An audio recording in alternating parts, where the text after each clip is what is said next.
Азыр жарандар айтып атышат, же үй жок, же каражатты бербейт дейт. Учредительдер алдап эле жүрүшөт дейт. Анан эмнеге сизге кайрылып атам, себеби укук коргоо органдары ошону караш керек да. Эми бул Эмаком компания бул биздин бир коллегабызга дагы тийиштүү болуп атат. Бирок ошого эле карабай, кимдин болсо дагы компания так өзүнүн убаданы аткарыш керек. Эмаком курулуш компаниясынын директору тургундарды 27 миллион сомдон ашык акчага алдап кетти деп шектелип жатат. Маалыматка ылайык, милицияга 27 сентябрда Бишкек шаарынын тургуну арыз жазган.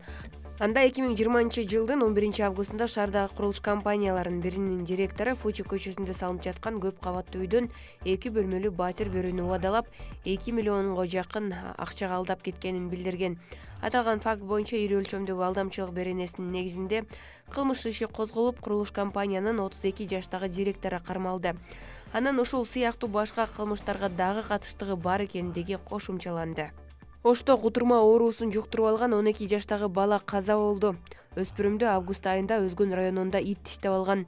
Анын жакындары дарыгерлерге убагында кайрылган эмес. Баланы оорунун белгилери байкалганда гана дарыгерге көрсөтүшкөн 20 сентябрда анда кутурманын белгилери аныкталып, 26 сентябрда көз жумган. Министрлер кабинетинин төрагасы Акылбек Жапаров Орусиян президенти Владимир Путин Кыргызстанга иш сапары менен 12 октябрда келери күтүлүп жатканын билдирди. Бишкектеги 5 лаваш жана Мидос тест татым жайларынан шаурмага ууланып ооруканага кайрылгандардын саны 43кө жетти. Маалыматка ылайык, уулангандардын 23 ооруканага жаткырылды. Алардын 2 жаш балдар. Ооруканадагылардын абалы канааттандырарлык деп бааланууда.